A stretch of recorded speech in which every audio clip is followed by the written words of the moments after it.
Let me welcome all viewers to my very first open mic podcast. I designed this format to specifically interview any and all gaming industry types, including developers, publishers, bloggers, analysts, gaming journalists, YouTubers, and other gaming type personalities. This is not an interrogation. This is not a debate. Neither is this an open forum of topic discussion. This is an interview with the sole intent to gather information from the Crap Gamer that allows the viewers to form and draw their own conclusions. With that said, let me welcome you, Crap Gamer, to Open Mic. Hey, what's up? Thank you for having me on the show, and what's up to everybody in the audience. Hopefully, you guys enjoy it. It's kind of a cool thing for me to actually get interviewed. Usually, I'm just talking about games, so it's actually pretty awesome to get to just, I guess, people to know a little bit more about me, and I'm looking forward to it. Okay. I want to thank you for reaching out to me and your willingness to come on under this interview format. I am wearing my Barbara Walters Oprah Winfrey hat tonight. Awesome. Now, I've divided this interview into three segments: Frederick versus the Crap Gamer, the culture of the gaming community, and Xbox and Windows 10. So let's just get right to it. All right. Who is Frederick? Well, that's that's actually who I am. That's like that's my who I am in real life. My day-to-day life. I get up, I work. I live in this kind of country town. I work far away, so I got to get up pretty much early every morning. I have my dog, I have my family. You know what I'm saying? It's just like I'm just a normal person. I happen to work with a lot of abused animals and things like that. So as a way to kind of get away from that, because you see a lot of bad things, just with like abused animals and things like that. I mean, I've seen really bad things. I've worked with dogs that were in dog fighting rings and things like that, just horrible things, So I use video games as a way to kind of get away from that. And I started, I got divorced many years ago and started a gaming clan just to stay busy, because I felt like that was something to do. And then, that my work kept me busy too. So it was like two things. So my work kept me busy during the day.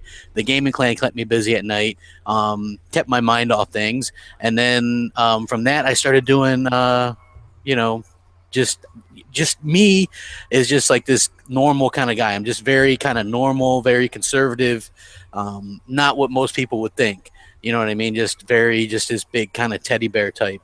And, I'm just me. My parents raised me right. I've never done a drug in my life. I don't really drink often, once in a while. I'm just what I would consider to be a fairly normal guy. I listen to rock and roll and, just I try to help people and animals. That's kind of how I live my life. Okay.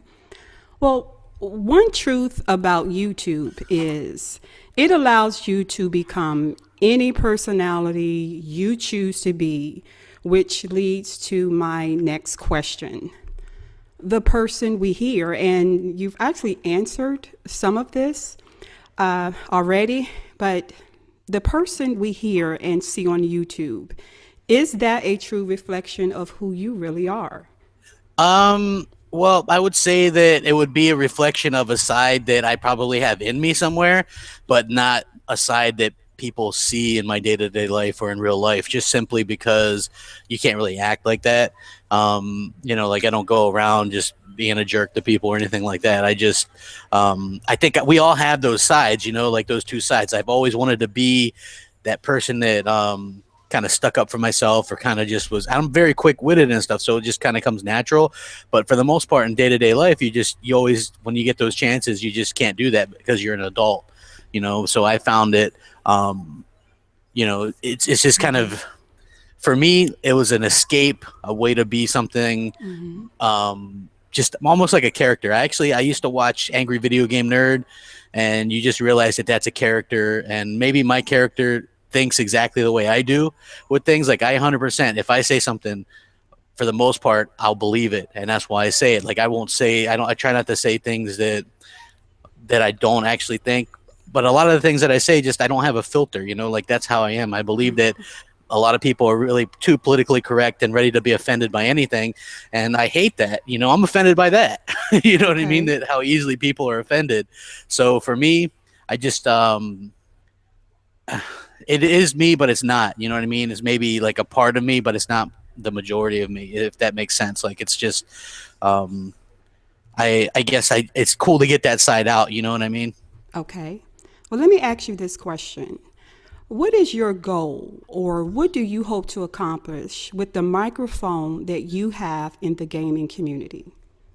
Um, Honestly, just maybe I think it's just to help people to understand that, as an Xbox fan, that it's not complete trash, that the media and that a lot of people think it is.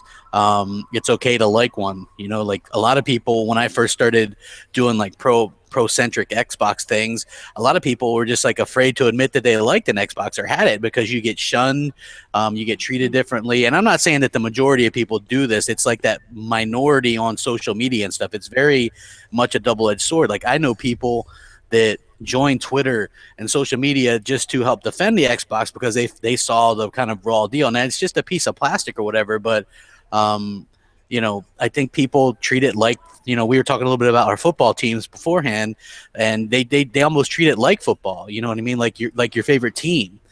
So for me, I just want, it's cool to see people go, hey, people have come to me and apologized. Hey, crap, sorry I gave you so much shit because you're an Xbox fan. I got one and it is really good.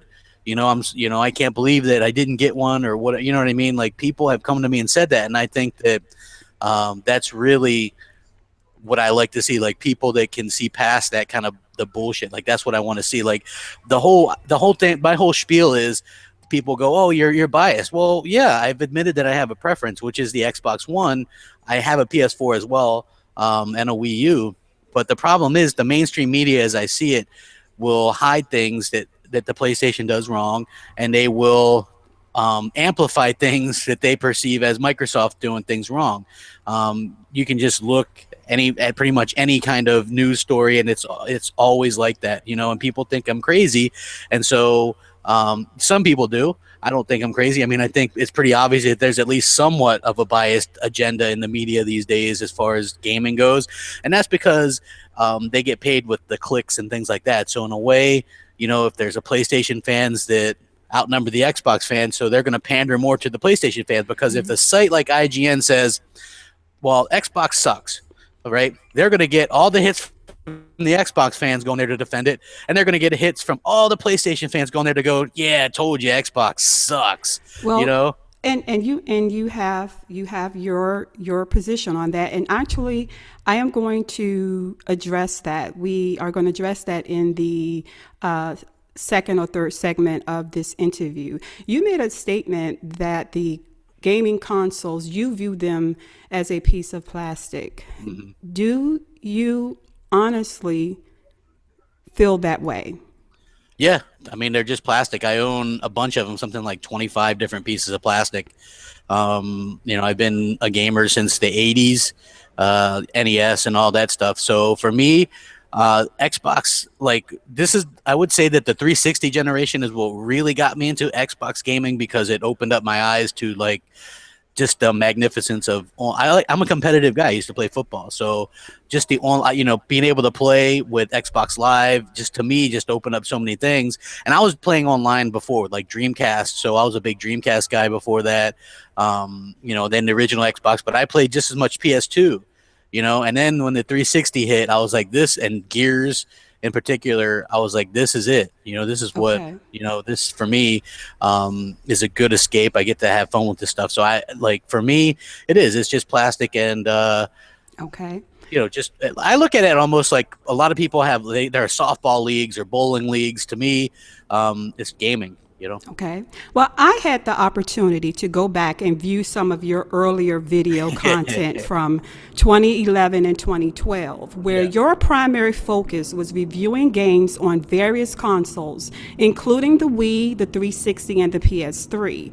You were reviewing games such as Mario Kart Wii, Child of Eden, Uncharted 3, Drake's Deception HD beta gameplay, Connect Star Wars, Grabbed by the Ghoulies for the original Xbox, and games like Sonic Adventure. How did you, or what made you drastically deviate from that type of content being your primary focus? Well, actually, what happened was, like I said, I was doing a gaming clan, and a lot of the clan, because I was a little bit older than some of the people in there, they were like, high school, college kids or whatever, so I don't have a lot of money. And pretty much would get every new game that came out. And so they would go, well, is it any good? You should do a review. So I started doing reviews strictly for them that were going in the forums, the clan forums. And then people started, because they were linked to YouTube, people started watching and subscribing. And I was like, this is cool. And I would just kind of cover everything. It wasn't really something that I took really seriously. And then after the Xbox One reveal, and it wasn't so much even after the reveal, that E3 2013, I did a video about why I was going to get an Xbox One. I could only get one, because both of them together, you're talking about $1,000 and then games, and it's just a lot. So, and I was like, well, you're only going to spend most of the time. And since the previous gen, I had spent most of my time with the 360, it just seemed natural. And I was a fan of like Killer Instinct and, the games that they showed, like Forza 5. The games is why I wanted to get it. And so I did a video. I said, okay, I want to get the Xbox One over the PS4. This is the reason. And I listed very valid reasons. The games, boy, that controller looks great. Rumble triggers, 300,000 dedicated servers. That's really next gen online. You know what I mean? It was like, but most importantly, the games. So I did this video, didn't expect anything from it. I come back to it the next day or something, like 1,000 dislikes. People, oh, go kill yourself. You suck. Microsoft is screwing gamers. You hate gamers. And, I was like, whoa, I didn't really expect that, because at the time I think I had maybe less than 1,000 subscribers, maybe 1,000. I don't know. So I did another video after that where I was just like, well, you guys, who are you guys to tell me what to do with my money? I can do what I want. And so I did that video. And then Next Gen, he was one of the ones waving the flag, because I used to watch him and he'd do the videos about Xbox and things like that. And also subscriber to him. And he comes to me and he goes, hey man, would you want to be in a podcast? And I said, sure. And so, me and him would talk on like Skype and stuff. And he gave me a lot of good advice. And he goes, you're very white bread in the earlier stuff. He goes, just be you. He goes, just let it all out. He goes, people would really respond to that. So that's what I did. I kind of let it out, and he was right. People really responded to that. I owe a lot of kind of the success and stuff that I have to him, because he gave me a lot of advice. Like originally when the haters really started bad and it did bother me, he gave me the best advice. He goes, you know what? They don't know you. They're just internet strangers. Don't worry about it, because they don't know anything about you. Don't take it personal. They're just anonymous strangers, Okay. So that's basically, Okay. I owe a lot of that to him. Well, this kind of leads to my next question. You have to be one of the most controversial YouTubers by your own admission. Yeah. Is this something you embrace? Yeah. You know what? Like, here's the thing. It's not like a lot of people will message me. They go, oh, well, you claim to be controversial, but you block people on Twitter. Who in their right mind would want to be go back and forth all day on Twitter? Like, it's just, I think it's just so much like I think we were talking about off air a little bit.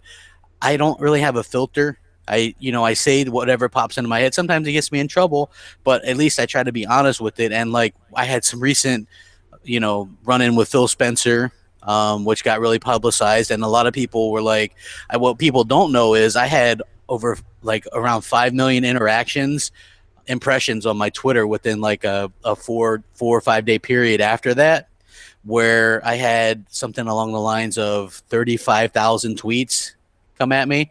And it's one of those things where I was like, well, at first I was a little bit angry because if you look at what happened was leading up to Quantum Break, and a lot of people took this wrong, and I'll catch the audience up.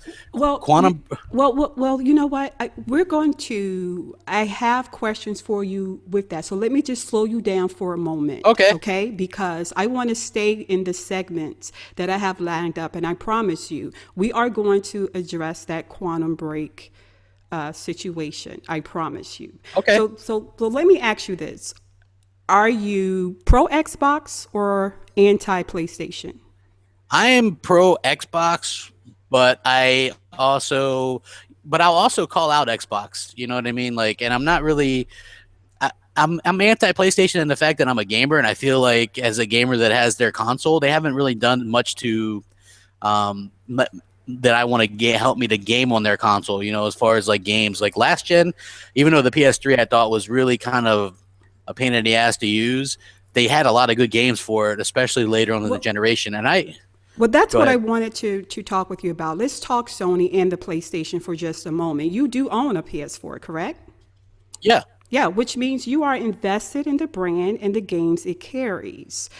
So, why does the crap gamer feel like he has to spend time throwing stones at a product you yourself are invested in? Just to maybe to even the odds, and I just think that you know, I'm not only a PS4 owner, I'm a PS3, a PS2, a PS1, a PSP, and a PlayStation Vita owner. So you know, I've always had all of the consoles and all PlayStation consoles, and I had really great memories of the PlayStation 1 and PlayStation 2. And then, you know, right away with you know, Sony started to lose it a bit with the $599 price tag of the PS3, which I paid. Then they started doing little things, little by little, to kind of tick me off, like remove backwards compatibility. You know, it was like the original console didn't come with. They were like trying to tell you that Rumble was outdated, so they would sell you, you know, a $600 console, and there was no Rumble in the original 6-axis controllers. You had these little light little toys, you know, and then also you spent $600 and it came with PlayStation 2 AV cables. That's it. No high definition hookups and no headset. So for $600, you didn't get much. So yeah, I was a little bit bitter. And then, to be honest with you, the first couple of years I had a PlayStation 3. I just played PlayStation 2 games on it for the most part, you know? Okay. Yeah, so I was a little bit bitter. They really kind of turned it around the second half, and I really started to kind of enjoy a lot of the games. And I kind of guess I expected that to roll over into the PS4 a bit, and then they were like, well, Uncharted 4 is coming, and I love that series. Are And got are there any features or services on the PS4 that you would like to see on the Xbox One? um, hmm. They have that new communities feature, which is nice, I guess, you know, like where you can have your own kind of forum or whatever. Like I have a CrapGamer Reviews ones on there, and it's just cool because a lot of my old clan mates and stuff are drop by and say hey or whatever, or haters stop by and tell me I suck. You know, it's a good Okay. amount of both. So I would say that Okay. I kind of like that, and just it's very simple. You know, like I tell people that the PS4 is simple. That's I can see why it appeals to people, as far as, you know, you turn it on, it's easy to find stuff because it's almost damn near the same interface as the PS3, with just like big with tiles instead of you know, just lettering. So like people, Okay. you know, I think they kept it really simple, and that appeals to people, and I can totally understand that. Okay. I wish Well, Microsoft would keep it simple sometimes, you know, just sometimes that works. understood. Well, lately, you've been heard speaking more and more positively towards Sony and PlayStation. You even went as far as tweeting Yoshida this, and I quote, "Good stuff. Looking forward to see what you guys do the rest of the year. Bring on Uncharted 4." And you included Naughty Dog in that tweet. Did you receive pushback from the Xbox community because of that? I do a little bit because I built myself up as like this really like pro Xbox guy, and so I think like people think that I'm trolling a lot of the times if I'm excited for something. But I'll be honest, I really liked Uncharted 2. Was probably one of the best moments I had last generation. Even though I enjoyed the 360 and think it was the best console of all time, when I played Uncharted 2, I was like, whoa.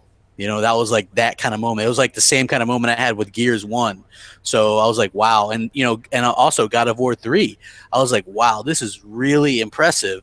So in all honesty, I have Uncharted 4 pre-ordered. I'm looking forward to it. I'm bummed out Okay. about the delay. I know a lot of people like to poke fun.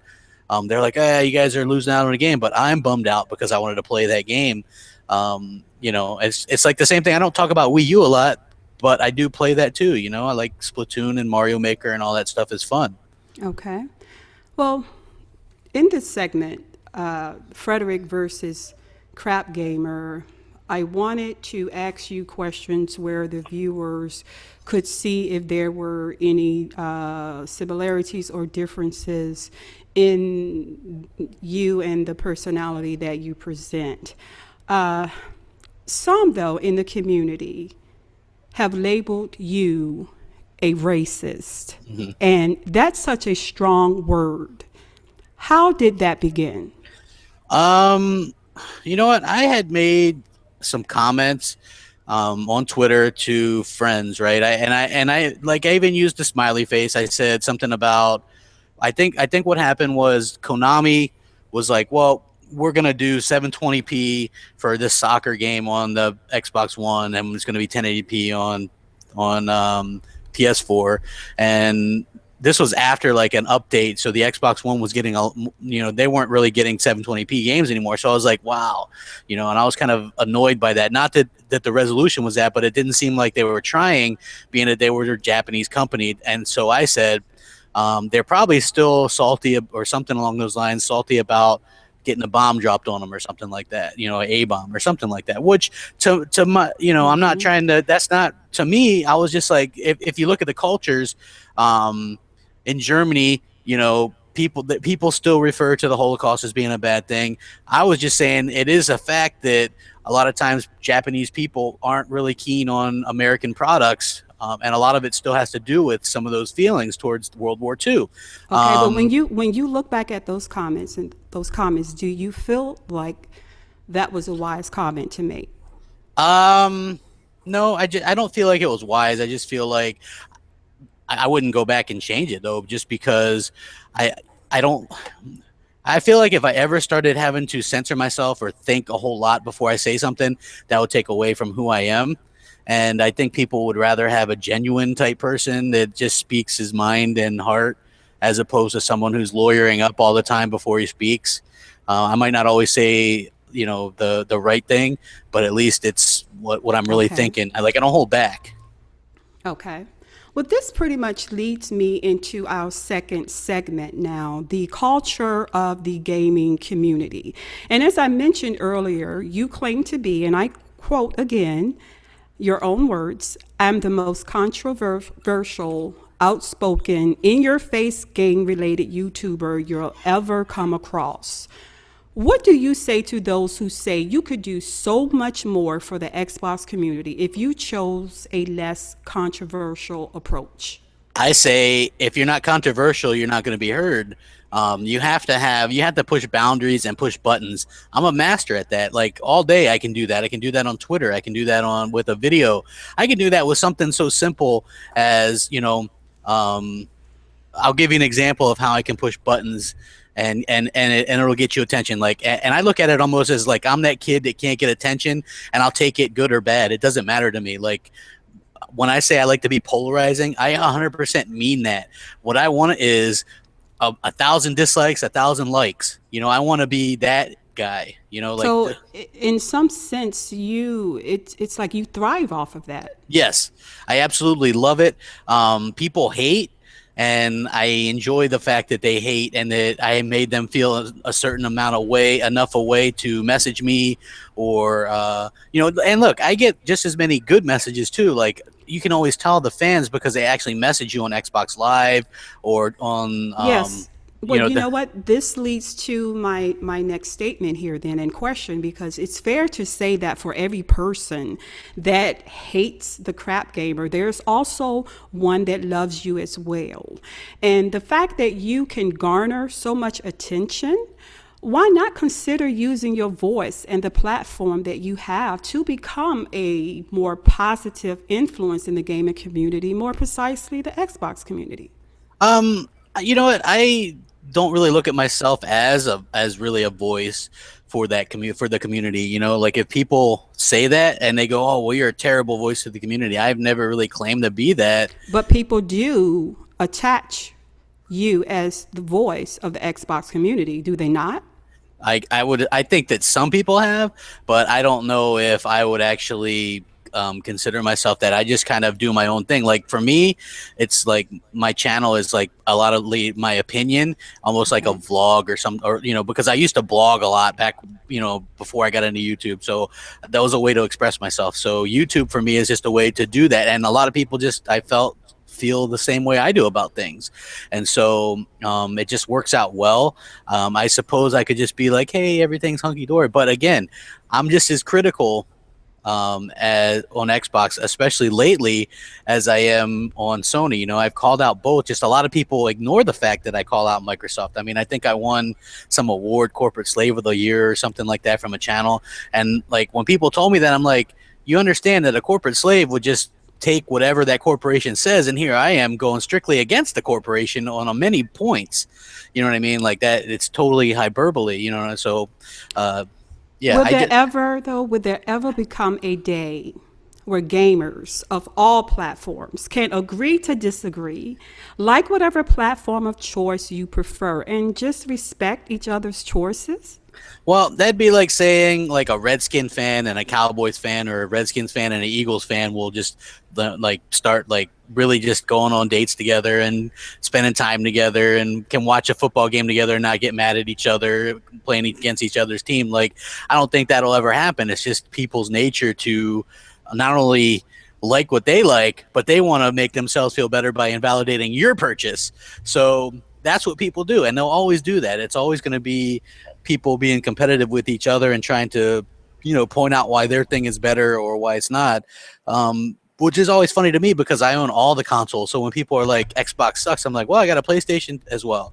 And they're like, well, this sucks. I'm like, I got a Wii U as well. You know, like I got a ton of stuff. So it's nothing's really exclusive for me. I just prefer Xbox, you know, and I think that freaks out some people. Like PlayStation fans are like, oh my God, how can you have a PS4 and prefer Xbox? Because there's this many P's in PlayStation 4. They don't understand that I literally don't care about that. Like nothing. Not at all. It's true that we live in a time where negative or disruptive behaviors drive sales, clicks, promotions, and even elections. And as much as you are criticized, people still choose to watch you and the content that you deliver. Now, with that in mind, do you bear a certain amount of responsibility to be factual in the information that you report? If it's this is what happens if I do, which you'll notice I don't do a ton of actual reporting anymore. Mostly it's just opinion stuff, which is actually just my opinion, so it's just opinion. If I do, there's been some instances where I have done things that were wrong, but I linked the article that I got it from in the description. So if it turns out that the source was wrong and I'm wrong by proxy, you know, then I'm wrong. But I'm not going to like make another video the next day just to go, you know what, guys, I was wrong. Usually if I'm wrong, I'll say something the next day in the video that's scheduled to go out or whatever, but it's not like I'm going to sit there and harp on it and go, oh crap, you know, or, you know what I mean? There's been a couple, like, one that I can think of was the Division being 1080p. There were 3 different sites saying that the beta for the Xbox One was 1080p, right? So I did a video on it, linked these different sites, including Digital Foundry. Then it was like days later or a week later, people kept bugging them to check harder because it just would be impossible for it to be 1080p just like the PS4 version. So they checked again and went deeper into analysis, you know, because it takes thousands of dollars of equipment to decide these things. And then they're like, well, you know what? It is 1080p, but it's, you know, dynamic in these couple places. So then people decided to make videos saying, oh, CrapGamer's a liar, right? How am I a liar when I linked 3 sources from 3 different sites that ran analysis on this that said 1080p, and then I do a video relaying that message, and then a week later they run a deeper analysis and go, well, it's not quite 1080p. It's got some dynamic scaling resolution. Then how am I made out to be a liar from that? You know what I mean? That's what people do. Okay. Well, you have stated your feelings towards the gaming media and your belief that it carries bias against Microsoft and Xbox in the gaming community. Is it possible that you could call out the discrepancies as you see them, but do so in such a way that it doesn't alienate the gaming media, Xbox fans, the PlayStation community, and even Microsoft or Xbox execs? Well, I feel like I don't know. I feel like that wouldn't be me. You know, I'm loud. I'm a loudmouth when it comes to this kind of stuff. So, if you could sit, I guess I could sit there and be. Here's the thing. But if you're going to choose to be a loudmouth Mhm. and you have the right to do so, then you have to take the heat that comes with that. Oh, I You're do. not? I do. I take it, and it's not really something that bothers me. I kind of embrace it, and I don't, I don't mind it. If people want to do video, this is the thing, right? When people make videos about me, or like, I was in the news, and I'm not sure if you'll still, want to talk about this. When I was on, basically everybody ran with the story that went out with the Quantum Break stuff. I dig that. I'm a guy that does videos on gaming, and then here I am, a guy that does videos on gaming. I'm the guy that other guys who are supposed to do videos on gaming are talking about. Me, Yeah. not games. They're talking about me. Me. Yeah, I guess I'm a little bit conceited, but I like that. Like I was digging it. The more people that do videos about me or type in CrapGamer on Google or whatever, I don't care if it's good or bad or whatever, then it's me. Like Yeah. anytime that you can go and look at somebody's channel and they're so dry on content and they're not good enough to come up with content. Look, I come out with content every single day. And maybe some of it's not as great as the others, but I have never done a video about another person, and I never will, because I'm good, and those people that can't aren't on my level, and I can't help that. You know what I mean? Yeah. So if they're going to make videos about me, I'm fine with that. I like it. Okay. Well, let me ask you this: if I'm a member of the Xbox executive team, I'm Aaron Greenberg, Mike Ybarra, Phil Spencer. Would it be wise to have my name or product attached to such a contentious YouTube personality as yourself? No, that's why they've not really, I don't think that they've ever really kind of said, hey, I mean, Phil has inboxed me before and said, hey, I appreciate the support or whatever. Aaron Greenberg, I've talked to him before, and, we've messaged back and forth a little bit. But I think for the most part, it's good that they don't. I always thought, this is how I looked at this, that they need people like me, the hardcore guys going to bat for them, because there's so many that do that for Sony. If you look at people like Boogie or Angry Joe, these guys are, I think, maybe even way more out there than me with what they do and say, and they're very pro PlayStation. So they need these guys, and I feel like PlayStation really caters to them. But maybe I've said, or which is fine with me, because I don't look at these executives as like anything special. You know what I mean? Okay, And well, what about the developers? What about the developers in the community? Would they be more willing to engage with you if the environment didn't necessarily alienate so many gamers? You know what? I have a friendship with some developers, some of the independent developers and things like that, and I've talked to some of them, and I don't think they have a problem with me. What's funny is, like, what's really, I'll tell you a quick story. Just Mike Micah, the creator of iDarb, right? He knew who I was because I used to bash indie games all the time, right? And so he gave me a code for iDarb like early or whatever before it even released. And so I got to play it, and he goes, well, I actually really await what you think, because I know that you hate indies. And I played this game, and I had fun with the game, and I actually interviewed him on my channel, and it went really well. And I've also interviewed the people from Project Spark, Team Dakota. I interviewed Seamus Blackley, the creator of the Xbox. So these people. How long ago? How long ago did you interview?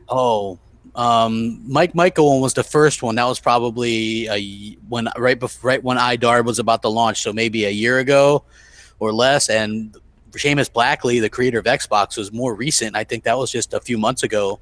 That was a really good interview. Okay. Well, there are those in the Xbox community who feel you have hijacked the community and bring negativity to the brand. What's your take with that They're assessment? jealous. They're They're jealous. jealous. They can't do what I can do. Well, there we go. I mean, I'm sorry. I'm blunt. You know what I mean? They're jealous. They can't do what I do. If they could, they would do it. You know, there's a lot of opportunists out there, people angry that, where they have to invent stories that, oh, well, crap only gets views because of this or because of that, or he buys views or he does this, which I've never done. I always take that as a compliment because they're so in disbelief that I could get views or subscribers that they think that I do these things, which I've never have because look at me, like everything that I'm telling you, right? You can tell probably maybe I'm a little conceited or a little arrogant. What good would fake views or fake subscribers do me? I really want to reach people. I don't want fakeness. You know, I want people to be like, hey, I either hate this guy or love this guy, but I don't want anything fake. So it would be a fair statement to say you are really, truly full of yourself. Yes, I am full of crap. You have the right name then. Yes. All right. Well, let's move on to our final segment, Xbox and Windows 10. Mm-hmm. It's nobody's secret that you have expressed your discomfort with the direction Phil Spencer and his team has for the Xbox, with many of its first party exclusives now going to Windows 10. What makes this direction so hard for you to embrace? I think it's old school thinking.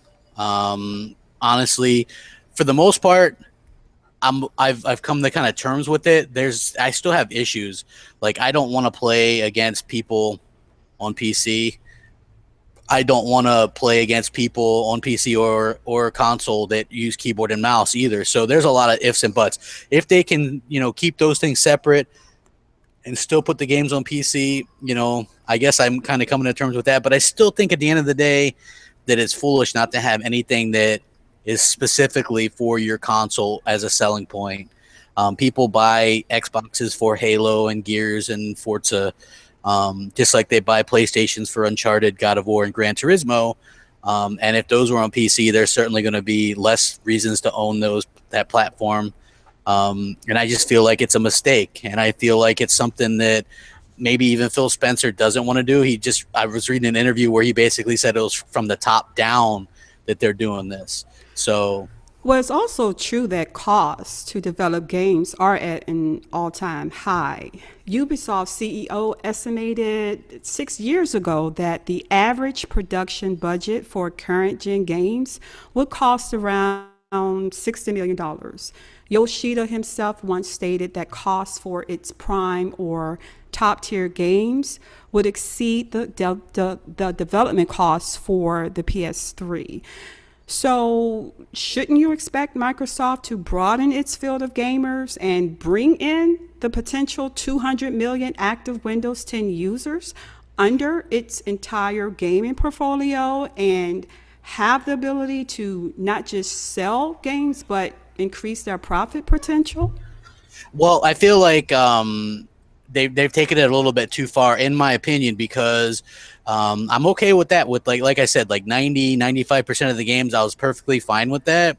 But then you just, I guess, feel not as special or as wanted. Like lately, I follow Mikey Barr. I follow these guys, and when they all tweet out stuff about playing Windows 10, these games on Windows 10 and 4K and all this stuff, it makes you feel, I guess, not as good. Like they don't want you as much or respect you as much as, or want you to, on there. Like I felt like they're trying to slowly wean gamers to PC, in my opinion, because they would make the most money there.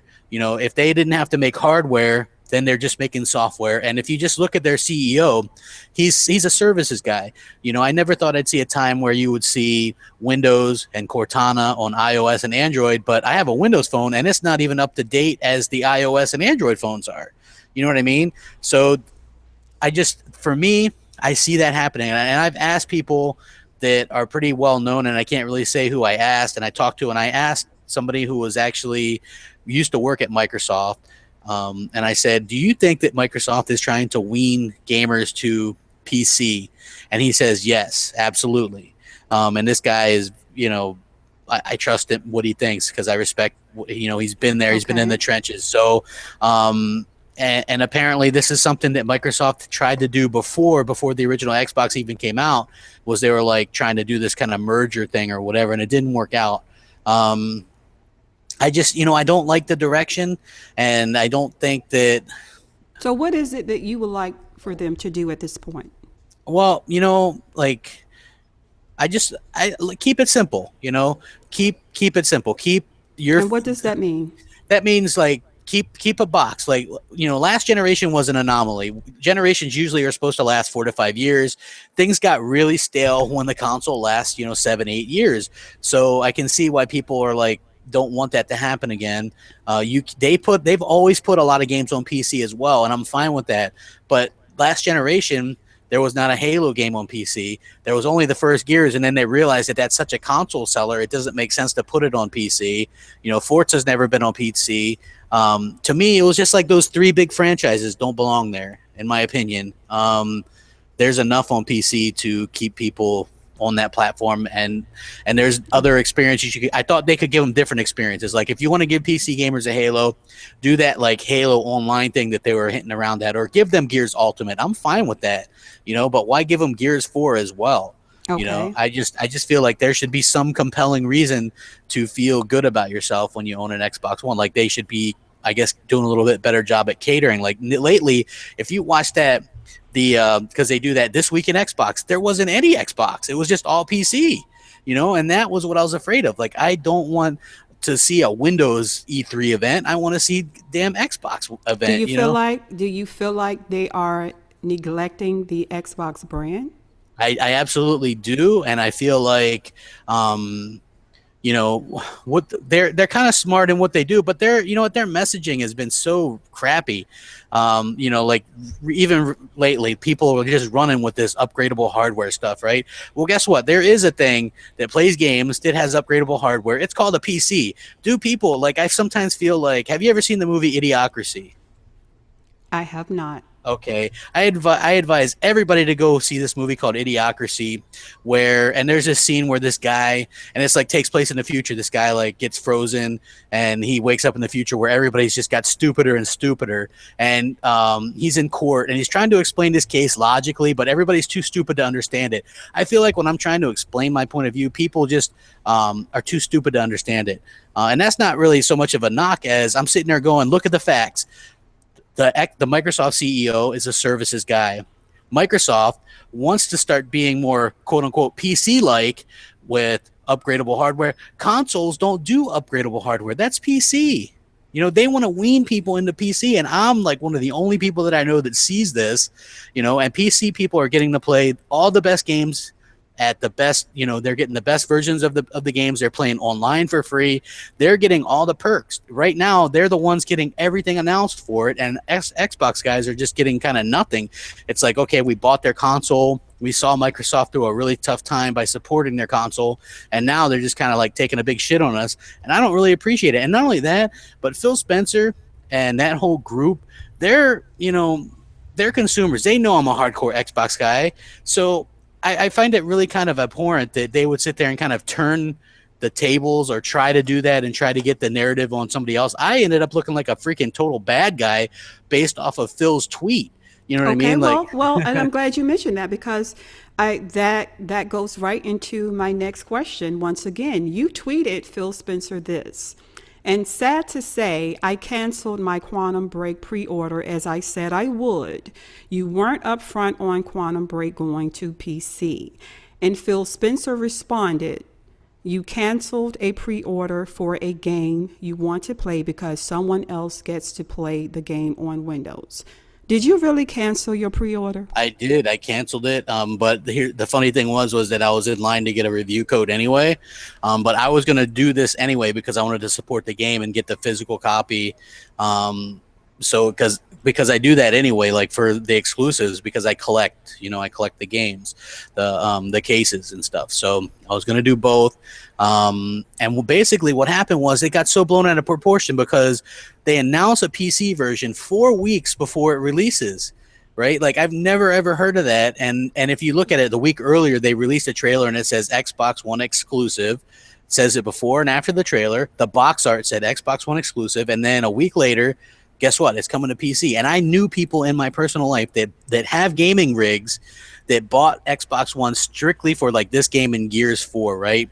Well, here's the thing. Quantum Break is going to Windows 10. Yeah. It's not coming to Steam. So why doesn't this make a difference to you, or Oh, should it? it's not that it's going to there. It's the fact that they waited so long to announce it, right? Like people I know, like it seems to me like kind of a slime ball move on their part to just hold off as long as they could to try and sell as many Xbox Ones as they could Yeah, to because people. if and let's be clear, if PC gamers that want Quantum Break, they have to purchase it through the Windows 10 Yeah. store. But they could have bought an Xbox One because Microsoft this whole time since it was announced for years, even from at the reveal in May of 2013 said Xbox One exclusive, and they've not left that narrative. Even the official Xbox Wire in January that came out lists all the games coming out this year and if they were on Xbox One and Windows 10, and only two weren't, which was Gears 4 and Quantum Break. So you would figure that, since they've announced in advance all the other ones going on there, and I do other podcasts like Big Gamer Small Talk and Xbox Nation, and myself, Mooch, and Zaire were all like, well, we don't really see Microsoft lying about this or misleading consumers because they've been upfront about all the other games like Recore and Sea of Thieves and Fable Legends and Halo Wars 2. All these other games are going to be PC too. But to us, it didn't make sense because it's a single player game. So we like a lot of the games that are doing like that are like games that can do crossplay and things like that. So I was looking out for consumers. Like I said, I knew people that had got Xbox One that were mostly PC people because they thought that was going to be the only way to play it. And then here they go announcing it 4 weeks before launch.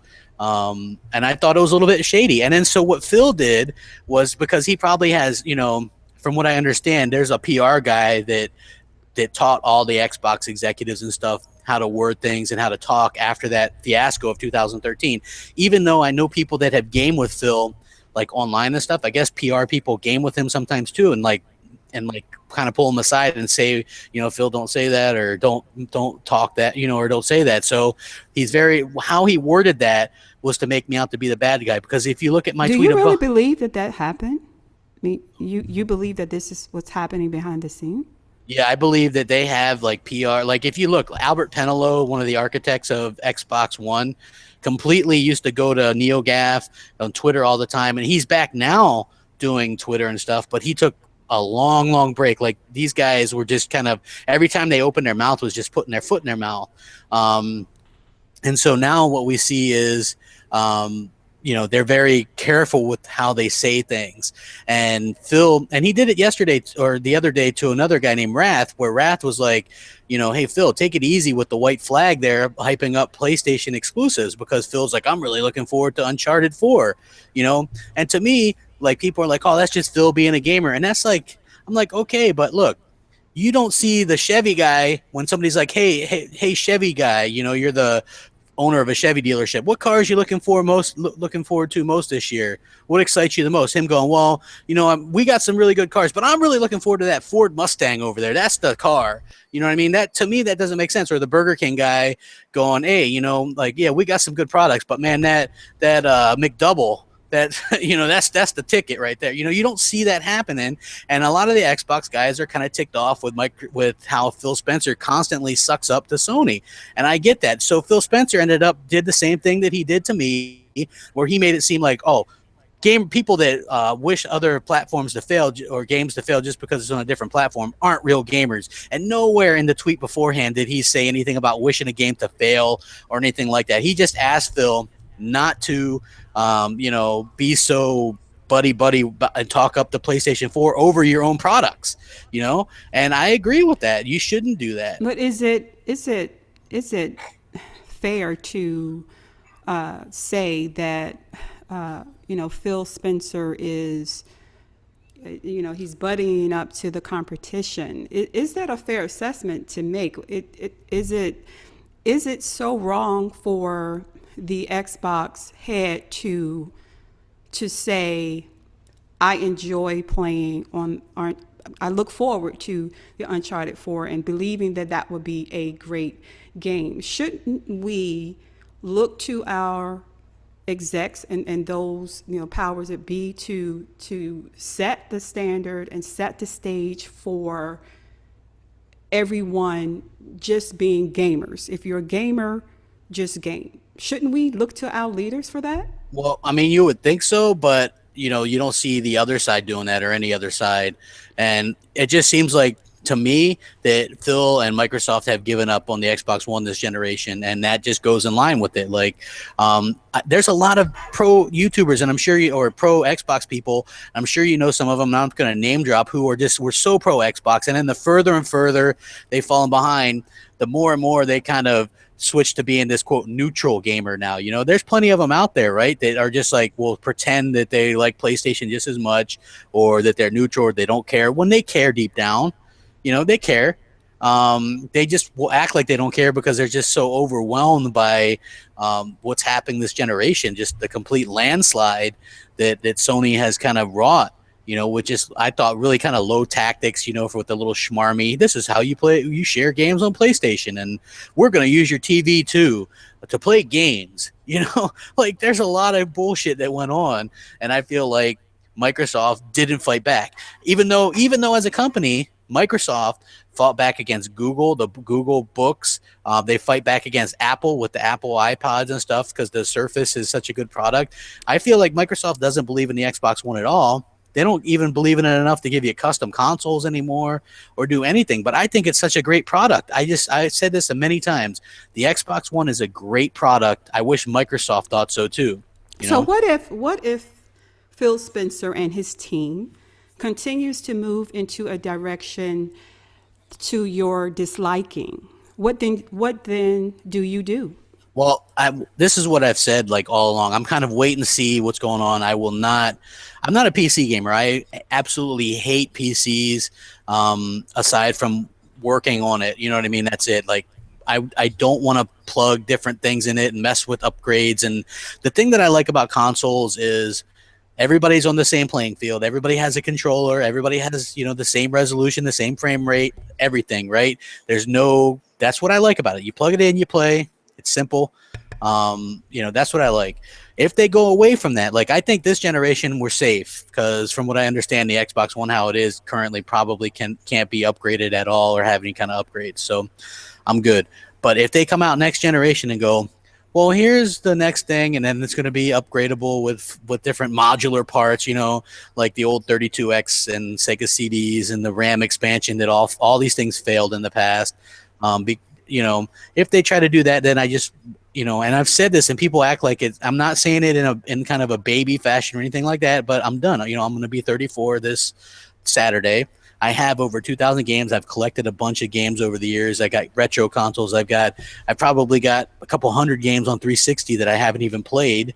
When you say you're done, does that mean you go to PlayStation only now? Well, this is the thing. If, say, Microsoft goes this weird kind of route where they're going to do upgradable stuff, and Sony comes out and goes, hey, we're just going to do, because I feel like right now, to be honest with you, Sony is catering to the crowd that just likes the regular console, like it's always been. It's very simple. People understand it. You buy your game, you put it in, you play. They come out with a powerful if Microsoft had come out and spent a little bit more money on their GPU and come out with something on par exactly with the PlayStation, nobody would be talking about upgrades or anything like that. These consoles are supposed to last 4 to 5 years, and then you get new hardware. That's exciting. That's always I'm excited for the Nintendo NX. I want to see what it is. I want to see the games. That's exciting to me. Just upgrading parts on something isn't exciting to me.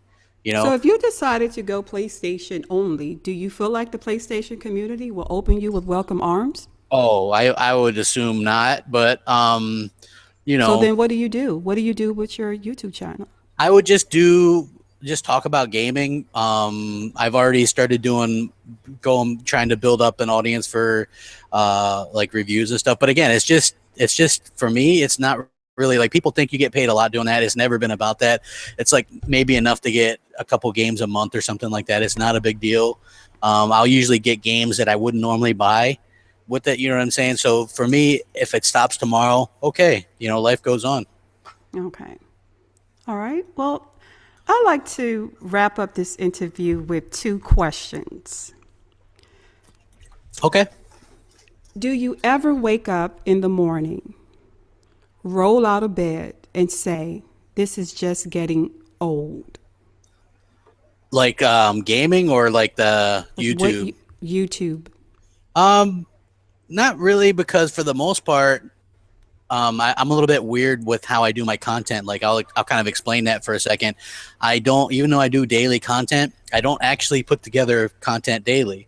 If that makes sense. I do what I consider. I sit down on my computer and I'll do a kind of, I guess, a creative meeting with myself where I'll come up with ideas, maybe reviews that I could do, maybe ideas for topics. If there's anything hot in the news and I can, get that down as well, then I'll come up with the week's worth of stuff. Well, probably about maybe 4 or 5 days worth of stuff. I'll do that. It literally takes me, if I do a lot of the stuff on like a Monday, spend a couple hours doing that. Then I have everything ready to go. I upload it and then I schedule it. So stuff is scheduled. I'm not even around when this stuff goes off. It's scheduled to come out at a certain time. The only thing that's really live is podcasts, which I do Wednesdays at 8, and then I do BGST Sundays, but it's not on my channel. So it's not like I'm like, oh my God, like I never think about it in a negative way. It's just I have fun with it. It's like I actually, it's for me, it's fun. So Okay. Final question. 30 or 40 years from now, time has aged you. You are standing in a mirror and you are looking back. You are reflecting upon your moments and your time as the crap gamer, who you were and what you stood for. What does a 60 or 70-year-old Frederick do in that mirror? man, Does he frown or does he smile? he smiles, man. He's like, damn, you had those people eating out of your hand. Like you really had people, like you were living at people, you were living in people's heads. I Okay. love that. So I'll probably always kind of think that there's people out there right now who I know are probably like, there's people out there that have blogs dedicated to me. Right. And I love it. They have fake Twitters dedicated to me and I love it. It's like I am living and I don't even give these guys a second thought. I don't. It's just like, besides the fact that I smile about it when I think about it and I laugh about it, I dig it. You know what I mean? I know it sounds weird, but it's kind of, I like it. Okay. Well, there we go. Thank you, Mr. Crap Gamer. Thank you for coming on No my problem. very first open mic podcast. This is MamaCita ending this broadcast of Open Mic. I bid you good night. Later, everybody.